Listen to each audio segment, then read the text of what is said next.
Well, well, well. Look who we found at the airport. If it isn't Biden's old Secretary of Homeland Security, Alejandro Mayorkas. Yes. Julio Rosas, Blaze Media. Oh, pleasure. How you Pleasure. doing? Very fine. How are you?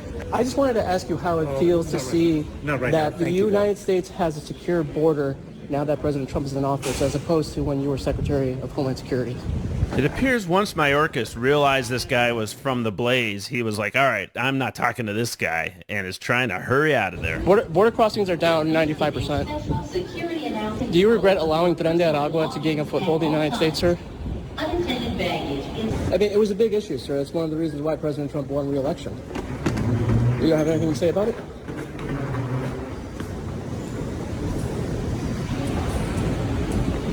Do you have regret about losing track of facilitating and losing track of all those thousands of migrant children? I mean, sir, Tren de Aragua didn't have a foothold in the United States before you guys came into office. It's a pretty big issue, right?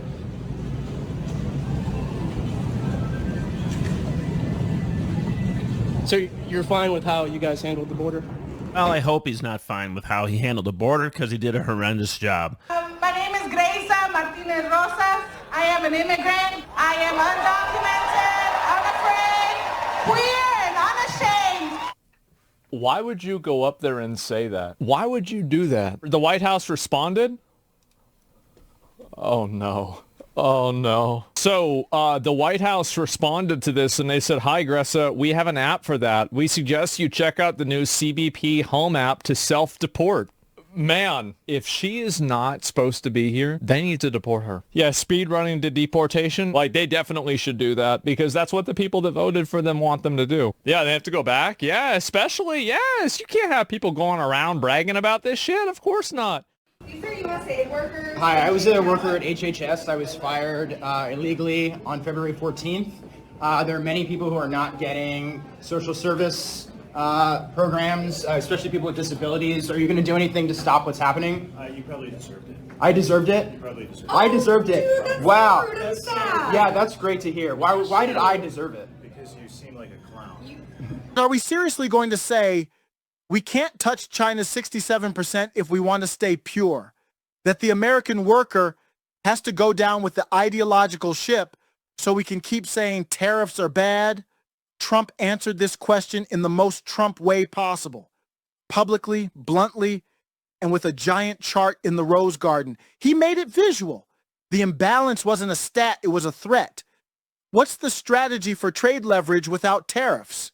Because unless you've got a plan to stop foreign governments from rigging the game while your own citizens absorb the losses, you're not defending liberty. You're defending the system that killed it.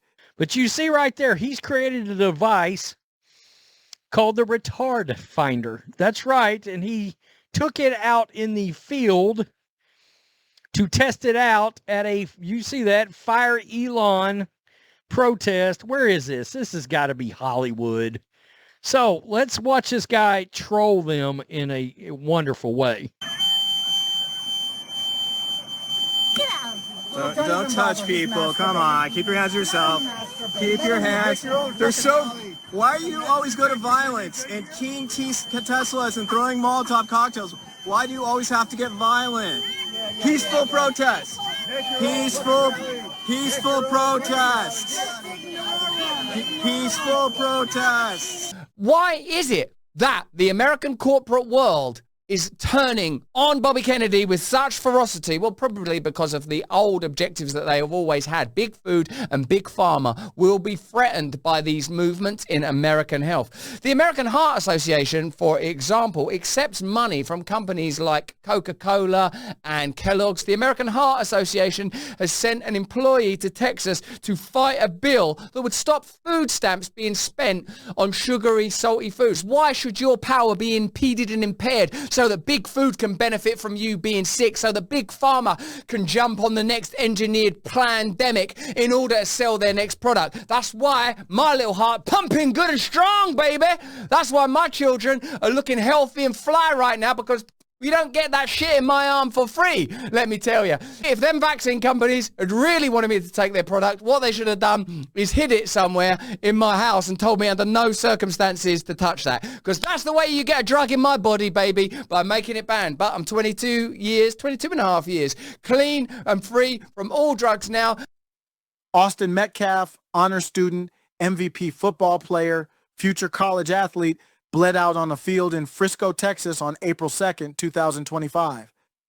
The fatal blow came after he reportedly asked another student, Carmelo Anthony, who attended a different school, to move from a team tent that wasn't his. Anthony's response, per multiple witnesses, was, "Touch me and see what happens." Then came the knife. Watching black commentators defend a killing over a seat at a track meet just to avoid confirming race realism is wild to witness in real time. Not sad, not complicated, wild. It's victim blaming disguised as context, pushed by people terrified of what it would mean to simply say, this keeps happening and it's not random. Critics who bring up per capita aren't labeling anyone, they're pointing to a reality. These acts are happening disproportionately, and pretending otherwise is how you keep getting more Austin Metcalfs. Social media instantly flooded with talking points. White Lives Matter started trending.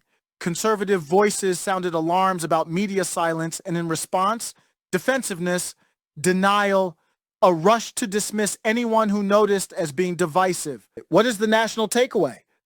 Apparently it's don't generalize, don't notice, don't ask questions. We're not talking about one incident. We're talking about a pattern. A cultural powder keg, a long list of senseless killings that keep getting explained away by people more offended by implications than by dead bodies. The war on homeschooling has been going on for a very long time, and there's a reason for that. The government wants your kids in government-run schools so it can give you government messaging. Drag Queen Story Hour, and Pride Month, and things like that.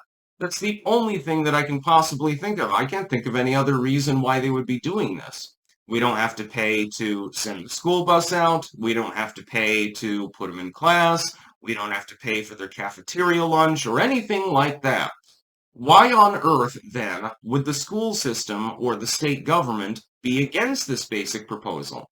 Only because they want the kids there in what effectively is training for prison. If we want a better nation, we need to promulgate more homeschooling. Because apparently parents, because their kids are the ones that are possibly going to be taking care of them 50 years down the line, actually give a damn about them, as opposed to some teacher who is a member of a union that will keep them from ever being fired. Oh, you mean that they care a little bit less about the kids? Wow, what a surprise.